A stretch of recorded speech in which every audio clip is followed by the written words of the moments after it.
迎来到16频道，今天来聊一下《The Next Prince》穿越天际靠近你里面拉米佩泰的小说故事。关于一个在虚构的君主国家里面的一位贵族呢和他的随从扭曲的爱情故事。不过呢，根据小说，他们的故事呢有点没头没尾。小说呢没有交代他们如何开始，也没有交代他们如何结束。但因为有不少人表示呢想要知道他们在小说里面的故事，所以呢就有了这支影片。虽然拉米佩泰的故事呢很不完整，但注意后面呢还是会含有剧透，所以不想要被剧透的各位请斟酌使用哦。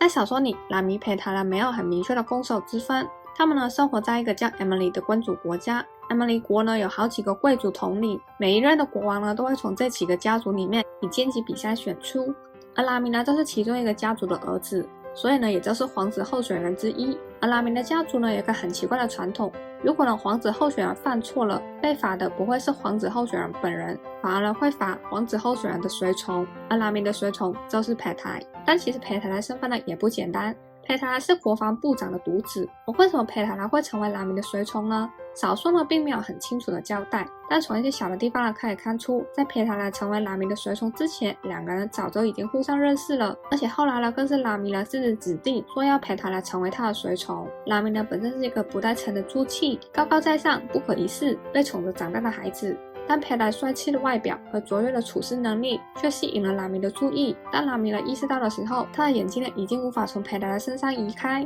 拉米呢使用自己的权利任命佩塔拉当他的随从。虽然拉米呢知道自己有权利呢要求佩塔拉都听他的，然而拉米呢心里又不想要这样子做，但是他又不知道如何呢把佩塔拉留在自己的身边，所以最后他们就发展出了一段扭曲的关系。至于从佩塔拉的角度呢，佩塔拉觉得拉米呢是高尚的，自己呢配不上的。佩塔拉很清楚拉米呢是一个被宠坏的孩子，但他也知道拉米呢自大的底下有着一颗缺爱的心。拉米呢一直都希望父亲呢可以认可他的个人实力，然而拉米的父亲呢却常常觉得拉米呢会把事情搞砸，父亲的不认可常常都让拉米呢大受打击。而佩塔拉就一直伴在拉米的身边。Emily 国呢有一个传统是把接吻视为神性的，一般人呢一辈子都只会跟自己的结婚对象接吻，所以拉米呢曾经希望在跟佩塔拉发生关系后，他们两个就可以永远的在一起。然而即便佩塔拉一直在拉米的身边，佩塔拉还是坚持用下对上的礼仪跟拉米尔讲话。拉米呢觉得自己得到了佩塔拉的身，却得不到他的心，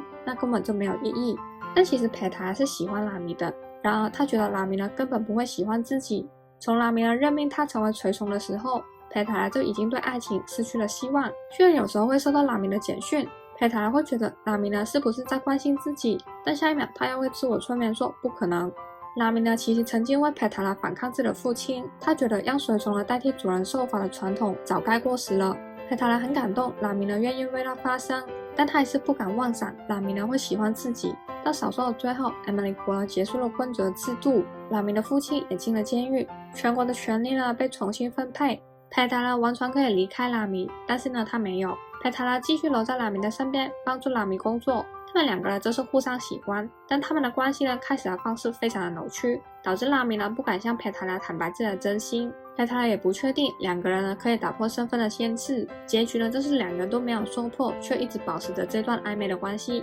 以上都是拉米佩塔拉在小说里面的故事，非常的没头没尾，而且呢他们也没有专属自己的小说。但现在的 Next Prince 的剧呢是有做改编的，所以剧呢也许会为了给观众一个交代而给他们一个结局，真的不确定剧组呢会怎样安排。不过现在 DMD 呢看起来是有意要让剧迷我们当官配，所以剧呢说不定会有一个好的结局。个人呢是希望他们的故事另外再出一本小说啦，但感觉呢机会不大。那今天影片就到这边，大家对 The Next Prince 穿越天际靠近你里面拉米佩塔的故事有什么看法呢？欢迎留言分享，一起讨论。那我们下期影片见，拜拜。